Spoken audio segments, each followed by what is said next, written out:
Dengarkan saudara-saudara, komando saya dengan tegas ialah gagalkan, hei seluruh rakyat Indonesia, gagalkan pendirian negara Papua itu. Apa komando saya lagi? Hei seluruh rakyat Indonesia, kibarkan bendera Sang Merah Putih di Papua, di negara di Irian Barat itu. Tegas saya memberi komando ini, gagalkan negara Papua itu. Kibarkan bendera Sang Merah Putih di Irian Barat. Gagalkan, kibarkan bendera kita. Dan siap sedialah akan datangnya mobilisasi umum. Mobilisasi umum yang mengenai seluruh rakyat Indonesia untuk membebaskan Irian Barat sama sekali daripada cengkeraman imperialisme Belanda. Bismillahirrahmanirrahim. Saudara-saudara dan hadirin yang berbahagia, Assalamualaikum warahmatullahi wabarakatuh. Dengan penuh kegembiraan, hari ini saya akan meresmikan pemakaian Kompleks Pekan Raya Jakarta dan sekaligus membuka Pekan Raya Jakarta ke-25 tahun 1992. Tanpa terasa, kita telah 24 kali menyelenggarakan Pekan Raya Jakarta yang diadakan secara teratur setiap tahunnya. Selama ini kegiatan itu kita adakan di Taman Monas. Mulai tahun ini, Pekan Raya Jakarta kita selenggarakan di kompleks yang tetap. Fasilitasnya sesuai dengan perkembangan zaman di Kota Baru Bandar Kemayoran yang tengah kita bangun ini.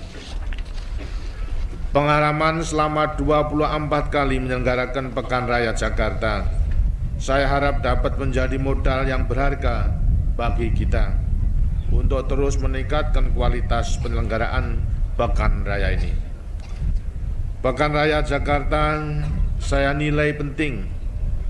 Melalui Pekan Raya ini, daerah-daerah dapat memperkenalkan potensi ekonomi dan pariwisatanya masing-masing untuk menarik penanaman modal.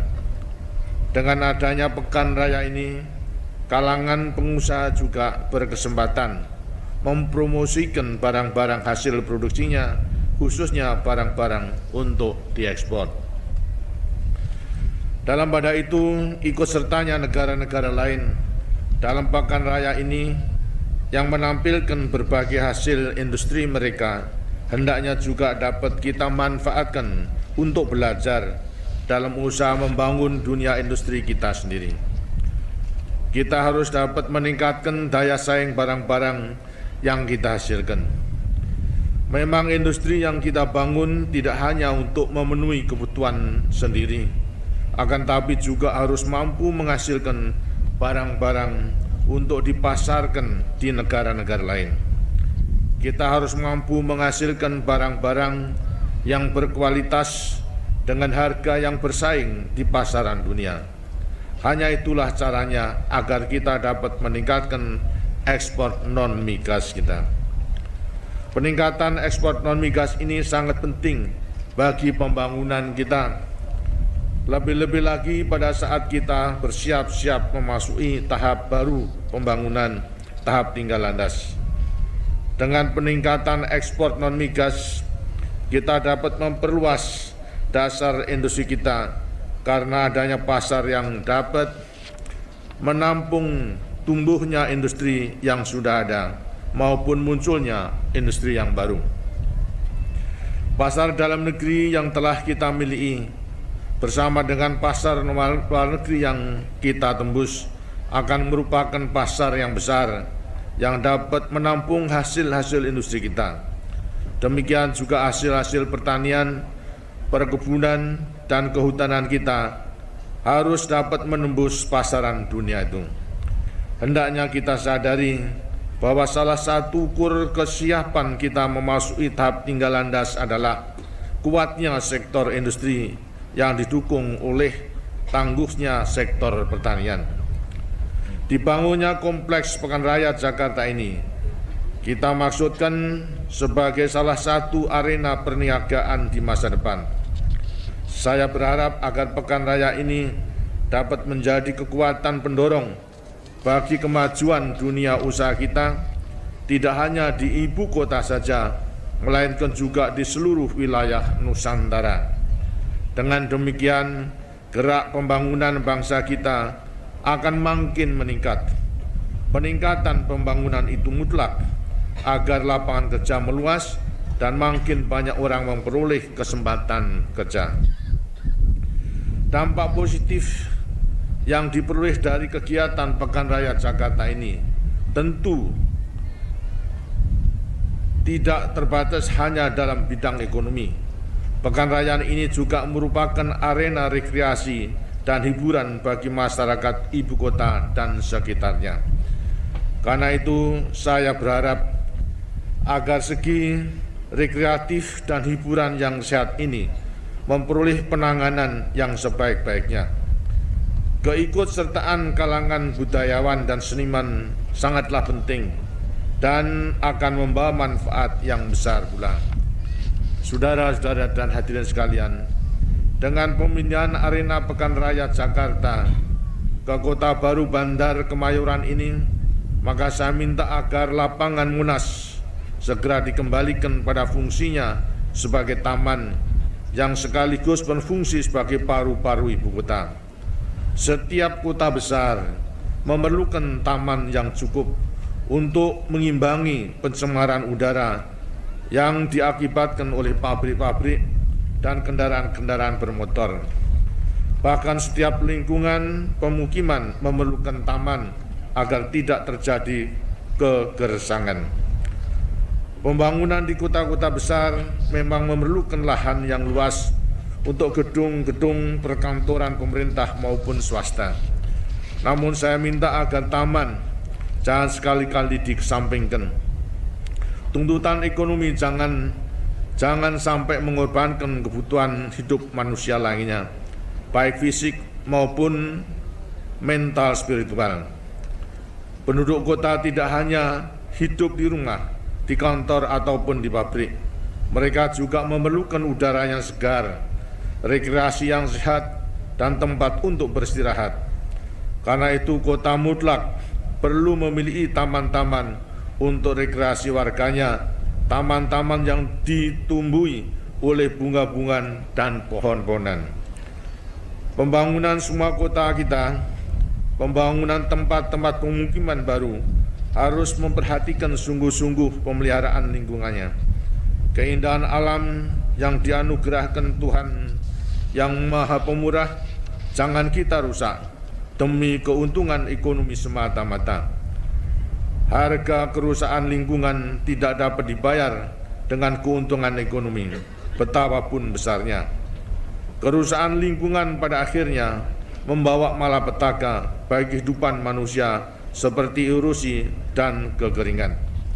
Karena itu saya perlu menekankan agar pembangunan pemukiman lama maupun baru hendaknya memperhatikan keseimbangan antara kebutuhan perumahan, sarana-sarana umum, dan taman-taman.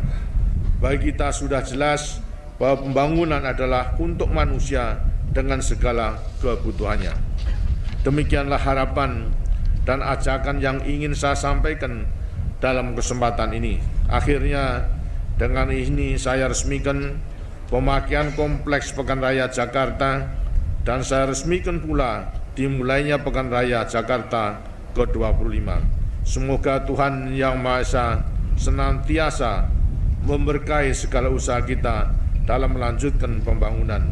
Terima kasih. Wassalamualaikum warahmatullahi wabarakatuh.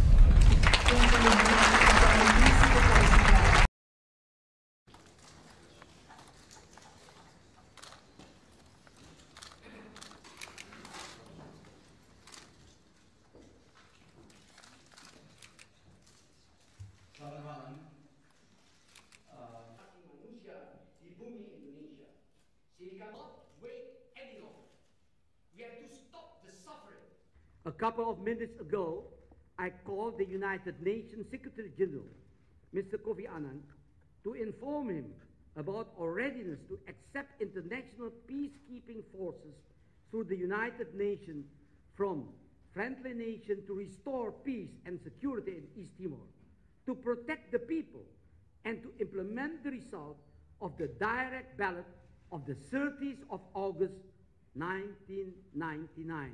Perkembangan yang terjadi di Timor tersebut besok pagi tanggal 13 and continues to be determined by these values and goals. At the same time, they had to recognize that there are limits. The Indonesian Defense Forces tried to stabilize the situation in East Timor since the declaration of martial law on the 7th September. At the same time, they had to recognize that there are limits to what more they would achieve. They have done their utmost in a very complex and complicated situation under very difficult psychological constraints without neglecting their responsibilities for peace and security in other parts of the Republic of Indonesia. East Timor, after the declaration of martial law, too many people have lost their lives since the beginning of the unrest, lost their homes and security. We cannot wait any longer.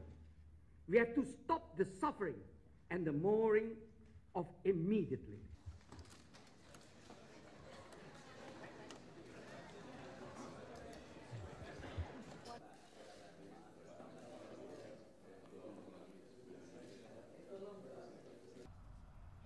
Sampai hari ini ada 11 permintaan resmi dari kepala-kepala negara untuk menengah-nengahi pertikaian mereka dengan negara-negara lain. Bahkan kumpulan-kumpulan negara pun banyak mengharapkan peranan Indonesia untuk meraihkan perbedaan antara negara-negara berkembang dan negara-negara maju industri. Karena itu, keteguhan hati untuk melaksanakan kedaulatan hukum kepada rakyat kita, karena itu adalah amanat dari. Ada kabar burung bahwa antara presiden dan wakil presiden ada selisih paham yang besar. Sekali lagi saya nyatakan bahwa tentu saja ada perbedaan namanya orang, tetapi tidak menghalangi kedua-duanya menjalankan tugas sebagai presiden dan wakil presiden bersama-sama karena negara-negara lain. Bahkan inilah yang menjadi ketiga, prinsip toleransi atau tasamuh antar etnis, antar agama, antar budaya, antar keyakinan, dan antar bahasa ibu.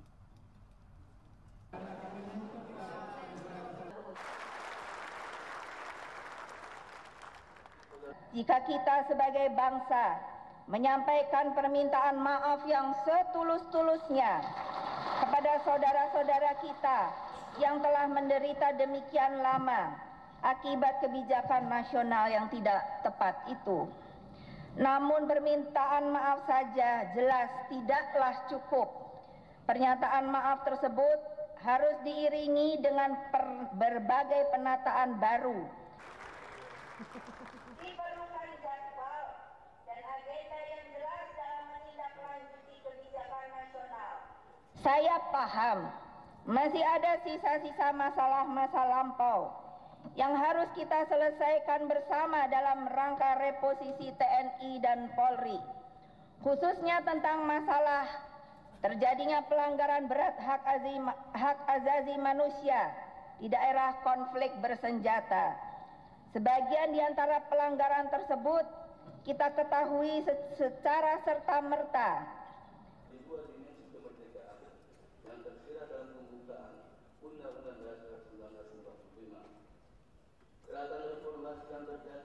Izinkanlah saya dengan rendah hati melaporkan kepada sidang yang mulia ini bahwa secara pribadi saya telah mengumpulkan seluruh keluarga dekat saya dan meminta kepada mereka untuk sungguh-sungguh berjanji agar jangan membuka peluang sedikit pun bagi terulangnya KKN tersebut di kalangan keluarga saya.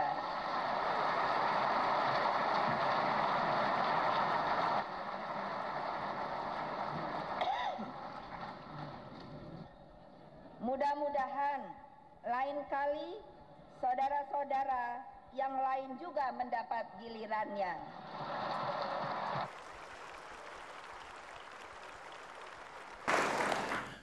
Hari Jumat sore yang lalu, kami, para pemimpin lembaga negara melaksanakan pertemuan konsultasi di Mahkamah Konstitusi. Tujuannya adalah kami menyatukan komitmen dan tekad kita untuk mengawal keseluruhan proses pemilihan umum presiden dan wakil presiden ini dari awal hingga selesai.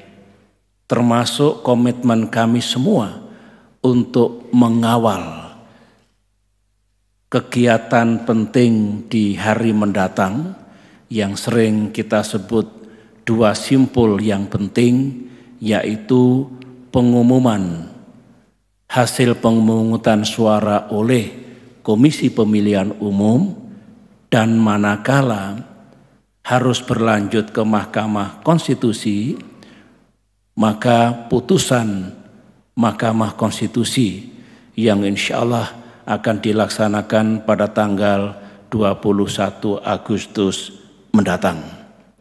Dalam pertemuan itu adalah Pak Irman Gusman, Ketua DPD RI, yang menyampaikan saran kepada saya dalam kapasitas saya sebagai kepala negara, alangkah baiknya kalau kita semua bisa berbuka puasa bersama dengan kedua pasangan Capres dan Cawapres. Silaturahim di antara kita semua seperti ini, di antara para pemimpin dan semua yang sedang mengemban amanah adalah sesuatu yang baik. Rakyat menyukai karena kebersamaan seperti inilah yang bisa menciptakan suasana yang teduh.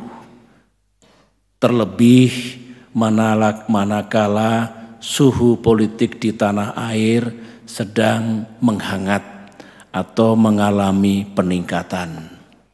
Di berbagai kesempatan, Bapak, Ibu, dan saudara semua, saya mengatakan bahwa persatuan, persaudaraan, dan kebersamaan kita sebagai bangsa itu sungguh penting.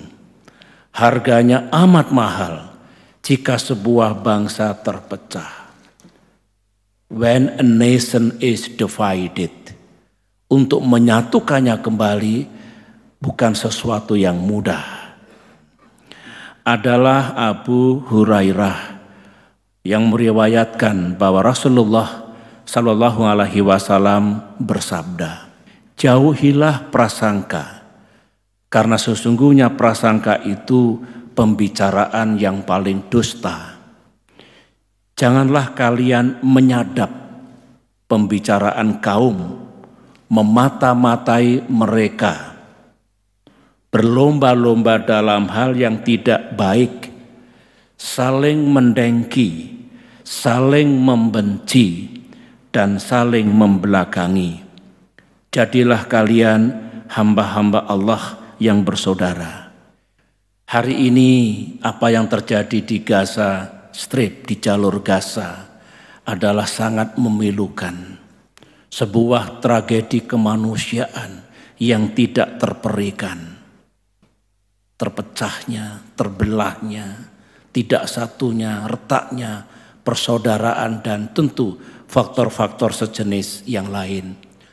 Tadi saya berkomunikasi dengan Presiden Palestina, Bapak Mahmud Abbas, yang dalam perjalanan menuju ke Qatar, karena insya Allah sebentar lagi akan ada pertemuan penting di Doha yang akan dihadiri oleh Sekretaris Jenderal PBB Ban Ki-moon, dan kami mendukung agar segera dilaksanakan gencatan senjata. Ukraina, kita juga sedih. Bangsa yang terpecah terbelah, korbannya ternyata besar sekali dan meluas kemana-mana. Saya juga sudah menelpon Perdana Menteri Najib, dukungan moral dari bangsa Indonesia kepada saudara kita di Malaysia.